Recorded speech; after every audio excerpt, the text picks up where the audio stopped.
están? Bienvenidos a la UNAM Responde este viernes. Hoy terminamos la semana con muchísima información, también con recomendaciones de nuestra universidad, por supuesto a través de la pantalla de TV UNAM. Gracias por acompañarnos día con día en este espacio de información y también de acompañamiento. Y bueno, como parte del programa Grandes Maestros de Cultura UNAM, los invitamos al curso que impartirá el doctor Antonio Lascano Araujo, quien es investigador emérito de la Facultad de Ciencias y especialista en estudios sobre evolución. ¿Qué es la vida del Dr. Frankenstein al problema de los virus? Es el título de este curso que podrán disfrutar a partir del 25 de mayo y los siguientes miércoles del mes de junio en punto de las 5:30 de la tarde.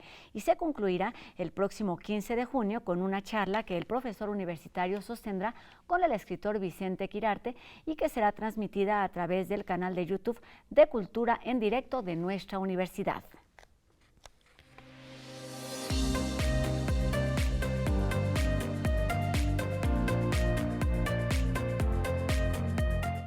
Si recorremos de punta a punta nuestro país, desafortunadamente encontraremos varias regiones o zonas donde no existen condiciones ambientales para vivir sanamente.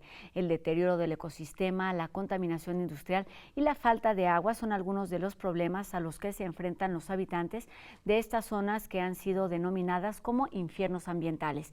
Y para explicarnos a fondo este concepto y cómo se está trabajando en estas regiones, recibimos hoy al doctor en estudios latinoamericanos, Andrés Barreda Marín, quien es el coordinador del Proyecto Nacional Estratégico Agentes Tóxicos y Procesos Contaminantes del CONACYT, economista y, por supuesto, profesor universitario. Gracias, doctor. Bienvenido a la UNAM Responde esta tarde. Gracias por la invitación. Doctor, pues hablamos mucho en este espacio y bueno, cada vez es más frecuente también hablar de distintos problemas ambientales, pero quizá el término o el concepto de infiernos ambientales no lo tenemos tan presente. ¿A qué se refiere exactamente esta situación? A condiciones excepcionalmente adversas para la sobrevivencia, que son así percibidas por los habitantes de las regiones y que, digamos, refieren por sí mismos que viven en regiones infernales o en zonas de sacrificio, ¿no? Esta es una palabra que se está extendiendo en diferentes lugares del mundo.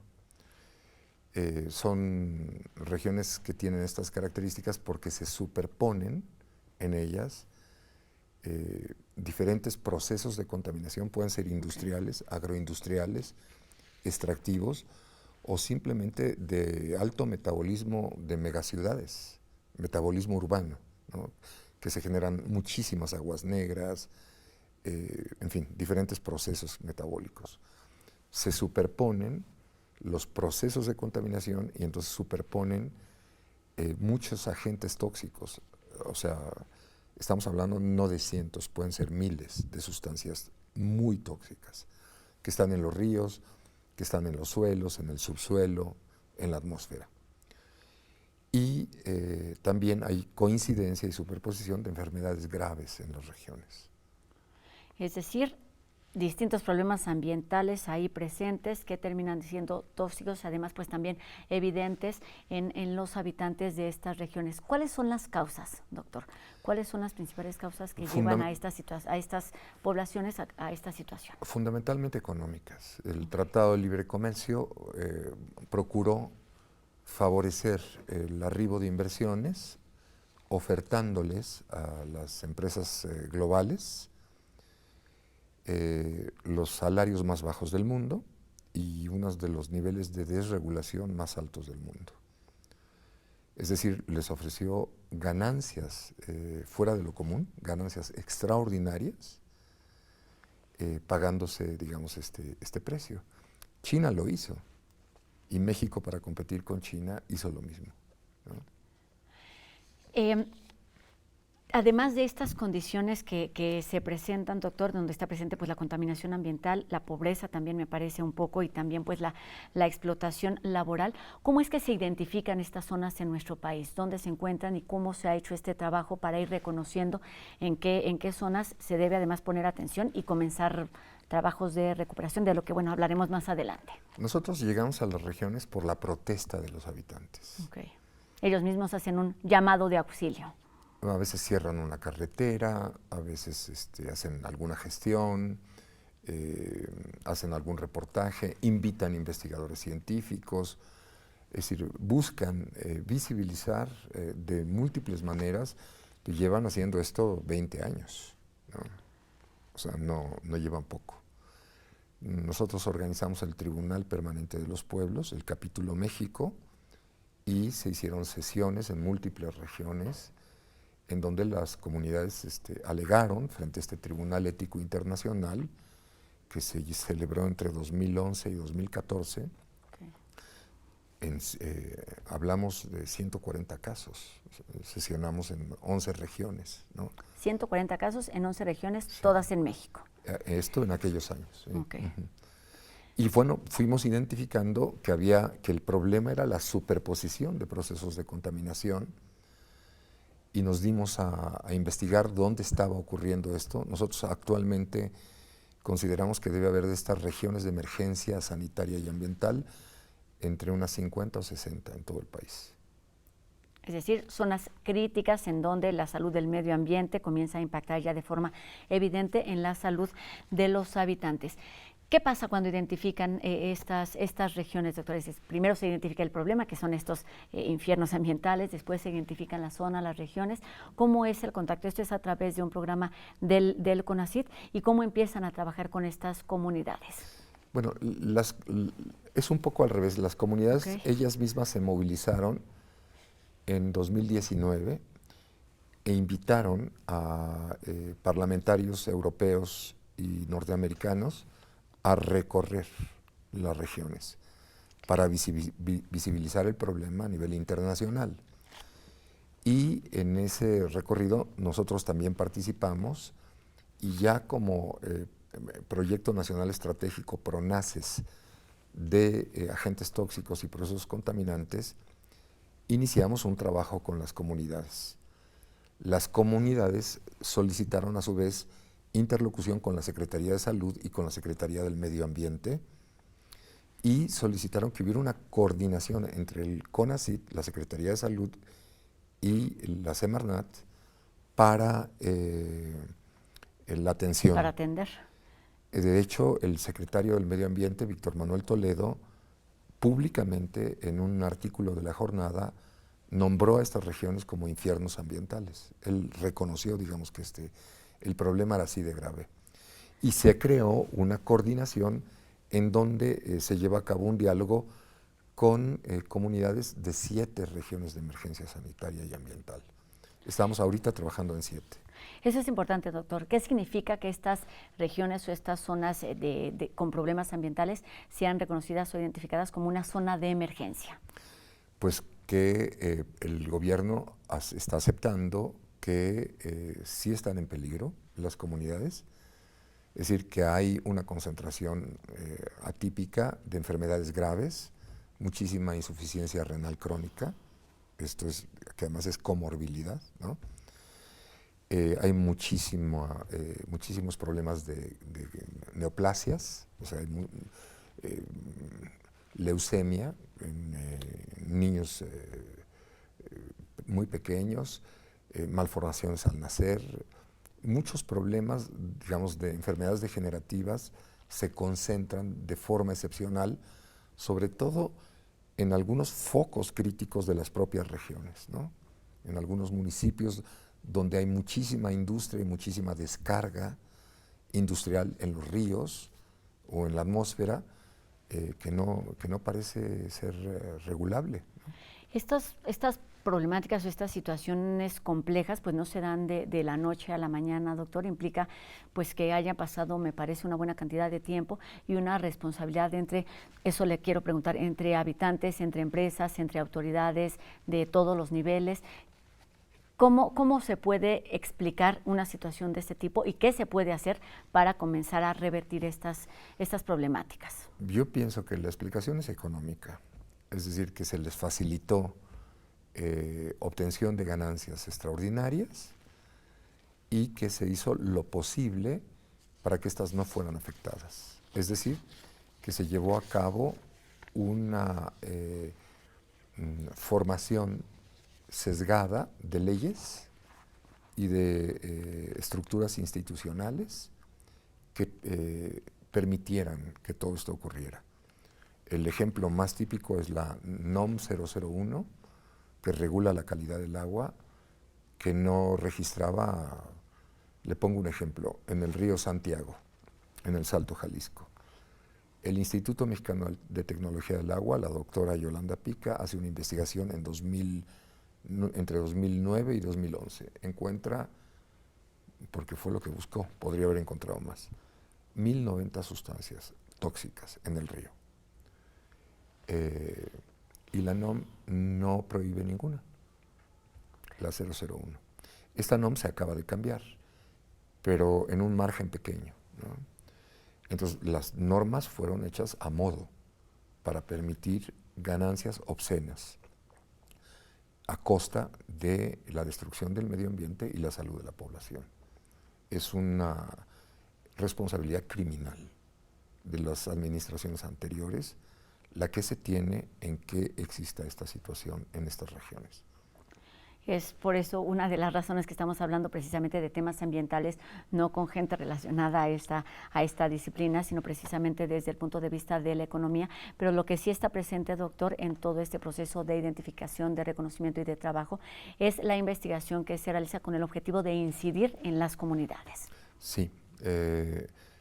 CONACYT abrió una forma nueva de investigación muy importante en el área que se llaman proyectos nacionales estratégicos, en donde lo que apoya son proyectos de investigación siempre y cuando tengan incidencia real, no de viejo tipo, es decir, que los investigadores luego hacen investigaciones y sientan a los habitantes a darles pláticas para que se eduquen.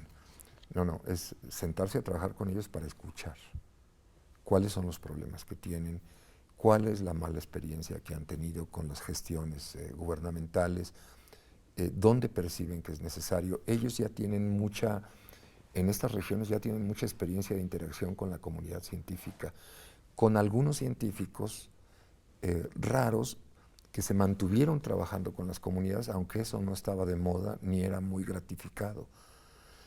Estos científicos, ¿cómo les llamamos? De guarache, con mucha vocación social, han interactuado con las comunidades por muchísimos años y hay una experiencia de comunicación entre las comunidades y estos científicos. Y eso es lo que el CONACYT está siguiendo, está identificando, está fortaleciendo para la atención de los problemas en las regiones, ¿no?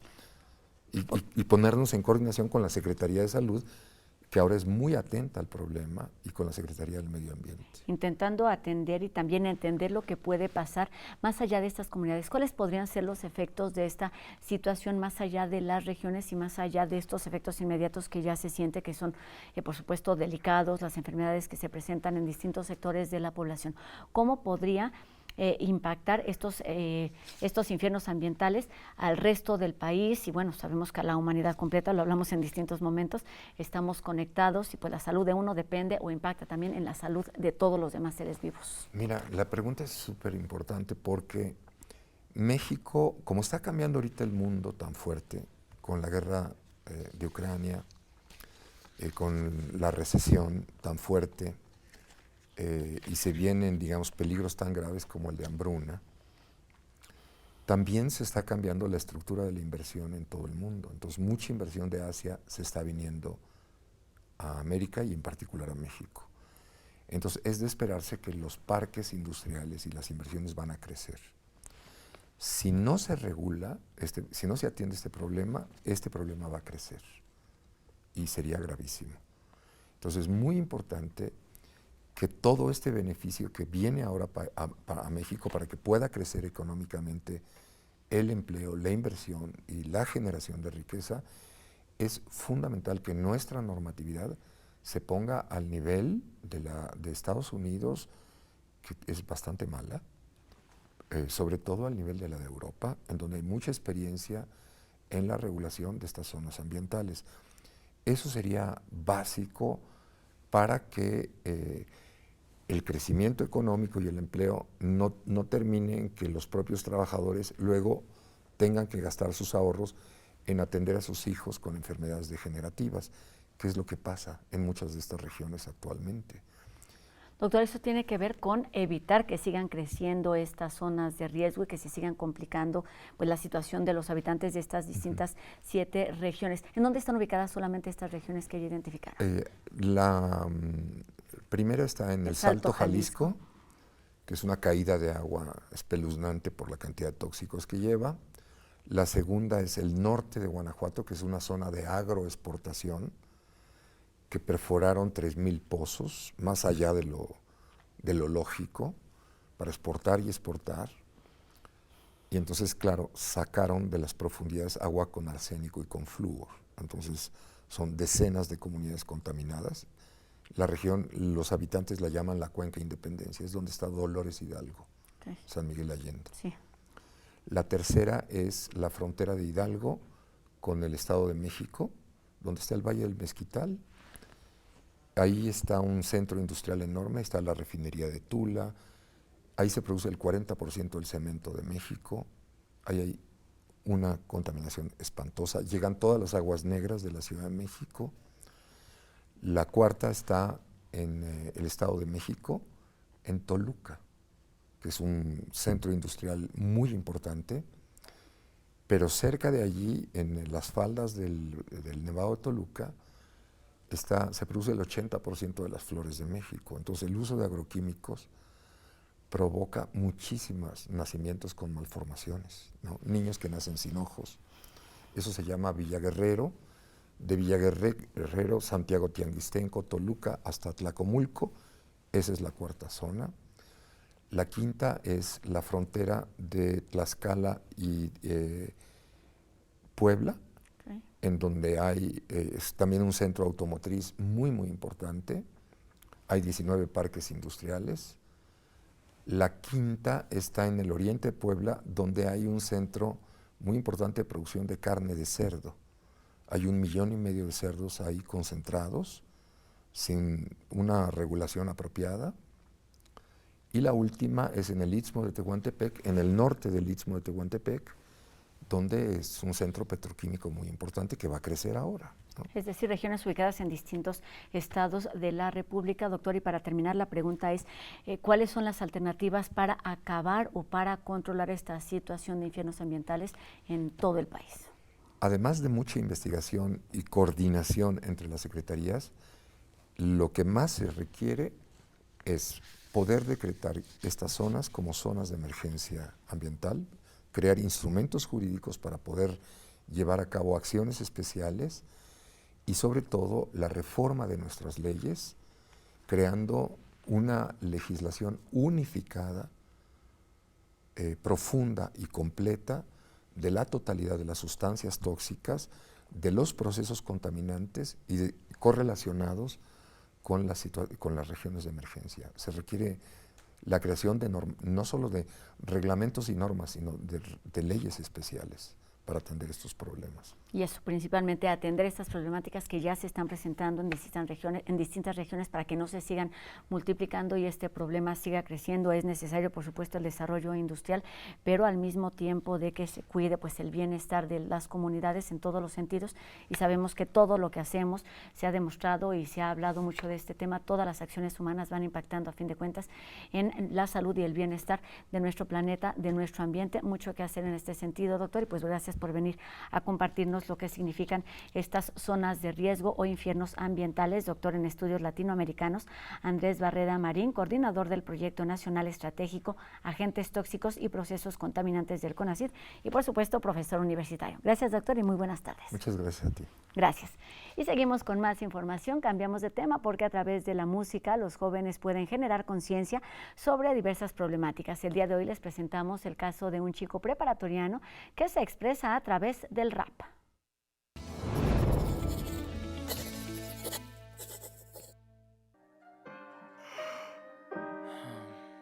Jereka Elum, Poder Prieto. Unos tontos dicen. ¿Cómo es que en México hay racismo si somos lo mismo? Mi principal objetivo con esta canción era que las personas como yo entendamos y observemos que existe este racismo sistemático y a partir de ahí podamos comenzar a levantar la voz. Con apenas 19 años, Jere es rapero, modelo y estudiante del cuarto semestre de la Facultad de Contaduría y Administración de la UNAM. Desde pequeño se cuestionó sobre su color de piel, pues se dio cuenta de que la sociedad privilegia a la gente con piel blanca. La canción se llama Poder Prieto, inspirada en el movimiento antirracista que surgió a partir de hace un par de años y lo que hace es denunciar la falta de visibilidad morena, negra e indígena en los medios mexicanos. En 2017, datos de la Encuesta Nacional sobre Discriminación indicaron que la apariencia física fue la principal causa de segregación en México. Además, del 70% de los mexicanos que se consideraron a sí mismos morenos, el 54.8% afirmó que los han insultado por su color de piel y el 15% sintió que sus derechos no fueron respetados por esta misma razón. Una vez fui a un antro, pues nos frenaron por ser morenos y sí, esa fue como de las primeras veces que lo sentí como en carne propia. Abramos los ojos y hagamos algo, que el racismo mata y nos tiene cegados. Te digo hoy que tu piel es bella, tu piel es historia, tu piel es resistencia. Aunque existen instrumentos internacionales destinados a erradicar la discriminación racial, la ONU exige a los países que a través del principio de igualdad adopten medidas para eliminar lo que aún propicia este fenómeno social. Poder Prieto fue la pieza merecedora del primer lugar del Festival Universitario de Rap, Al Filo de la Lengua, en 2021. De nuestro color de piel es historia, es resistencia, es herencia. Qué mejor que amar esto que es nuestro color de piel. Nos enseñan a volar porque es poder prieto, porque es poder negro. Y de los indígenas que segregan, invisibilizan y quitan sus tierras. Desde la época colonial hasta la actualidad. Y aunque este gobierno se vista de aliado, sigue siendo un blanco que cuando hay fiesta en el Zócalo los manda. Y hablemos ahora de uno de los compositores románticos más importantes de la música clásica. Se trata de Frédéric Chopin, quien comenzó a tocar el piano a la edad de 4 años. Pero dejemos que Miroslava nos cuente más sobre este genio de la música.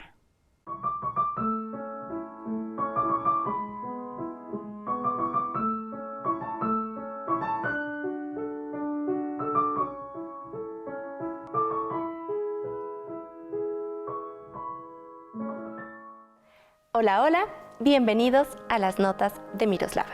El día de hoy hablaremos de Frédéric Chopin.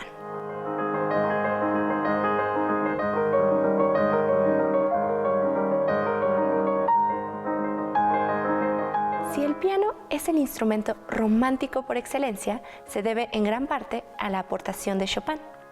El compositor polaco exploró un estilo intrínsecamente poético, de un lirismo tan sutil que aún no ha sido igualado.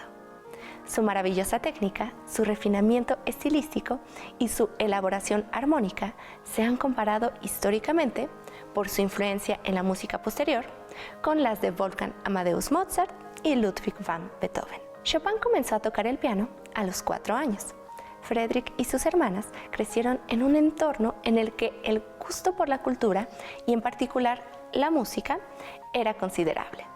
Su primera maestra de piano fue su hermana Ludwika, con quien luego tocaba duetos para piano a 4 manos. A los 8 años ofreció un concierto privado en Varsovia.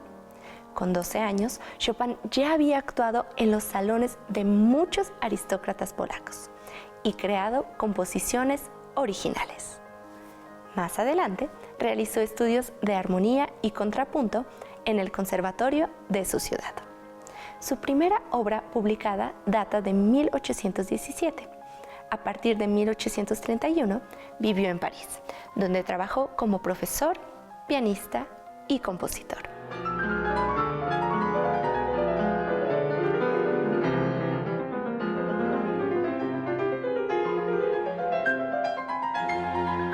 Aunque expatriado, siempre fue leal a Polonia, un país desgarrado por las guerras. Las mazurcas de Chopin reflejan los ritmos y melodías del folclore polaco. Su música se caracteriza por las dulces y originales melodías, las refinadas armonías, los ritmos delicados y la belleza poética. Frédéric Chopin elevó la mazurca y la polonesa a la categoría de música de concierto. Cuéntame, ¿qué te parece la obra de Chopin? ¿Tienes alguna pieza favorita de este compositor? Escríbeme a través de mis redes sociales, @miros_gli en Instagram y TikTok, Miroslava Gli en Facebook. Hasta pronto.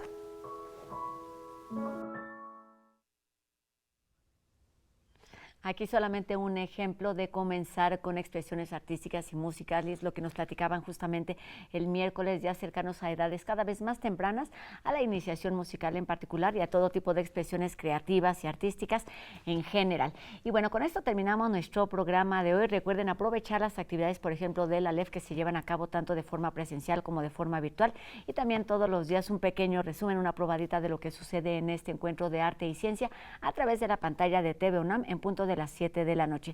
Y por supuesto la invitación a que nos escriban a través de nuestras redes sociales, están apareciendo en este momento en nuestra pantalla. Háganos llegar sus dudas y sus comentarios para que sigamos haciendo juntos este programa. Que tengan un excelente fin de semana. Gracias siempre a todo el equipo que hace posible esta transmisión día con día, desde casa, desde Máster y aquí en nuestras instalaciones de TV UNAM. Mi nombre es Rosa Brizuela, nos vemos el lunes. Adiós.